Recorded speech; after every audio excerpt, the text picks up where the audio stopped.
Although some scientists raised concerns about eugenics, probably the strongest opposition to the movement came from traditional religion.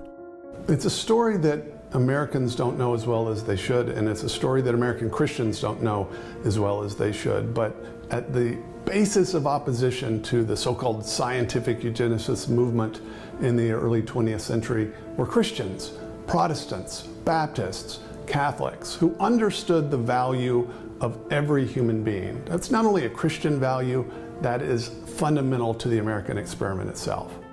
When Nebraska's legislature passed a forced sterilization bill in 1913, Governor John Morehead, a Presbyterian, vetoed it.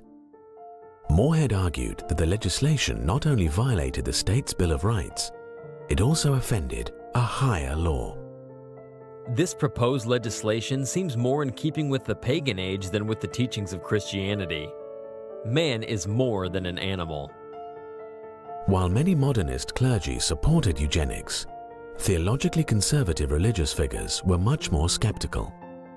American evangelical William Jennings Bryan, for example, denounced eugenics as an impossible system for scientific breeding under which a few supposedly superior intellects, self-appointed, would direct the mating and the movements of the mass of mankind.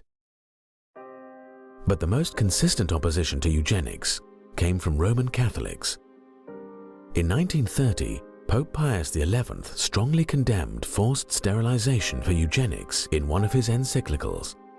The Pope criticized eugenists for asking the government to assume a power which it can never legitimately possess. The most fundamental principle of Catholic social teaching is the intrinsic dignity of every human being. In other words, people are valuable simply as creatures made in the image and likeness of God. They're not valuable merely because they have economic value or they're productive or they're smart. They have value in and of themselves as spiritual creatures made in God's image. That idea obviously contradicts the fundamental principle of eugenics, which is through either passive or active means to favor particular ethnic groups over others. Across America, Catholic clergy actively resisted the eugenics crusade. In Louisiana, the Catholic Church played a key role in preventing the passage of a sterilization law. Catholic opposition to eugenics was so pronounced that some eugenics groups targeted the Catholic Church for attacks. The Human Betterment Foundation in California was dedicated to promoting eugenics through forced sterilization. Its president, E.S. Gosney, lashed out at Catholic efforts to block sterilization laws. Every legislature considering a sterilization bill in the United States is visited by representatives of the bishop or archbishop who lay down the law of Rome to those willing to accept it. The henchmen are prompt to fall in line. Gosney suggested that the Catholic Church should be asked to pay for Catholics who aren't sterilized.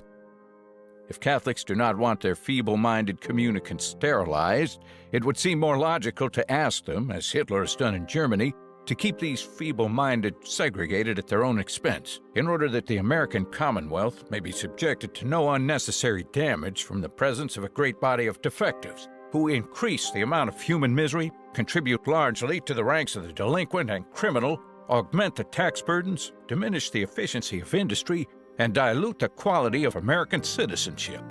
The eugenics movement and the supporters of eugenics in the early 20th century actually tried to make an anti-Catholic campaign part of their public argument. On the one hand, they claimed that their ideas were based firmly in natural science, and yet they actually ran a public campaign that was anti-religious. You get the impression that there was something more than simple empirical science at stake in the debate.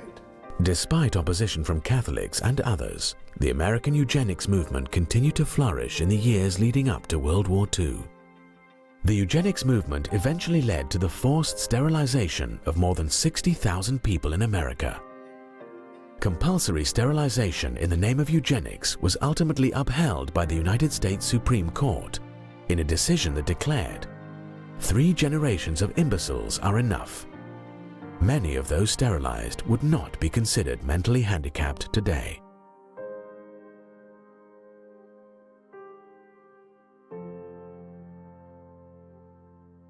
The eugenics movement also succeeded in securing the passage of a draconian immigration law that sharply restricted the flow of non-Nordic ethnic groups into the United States.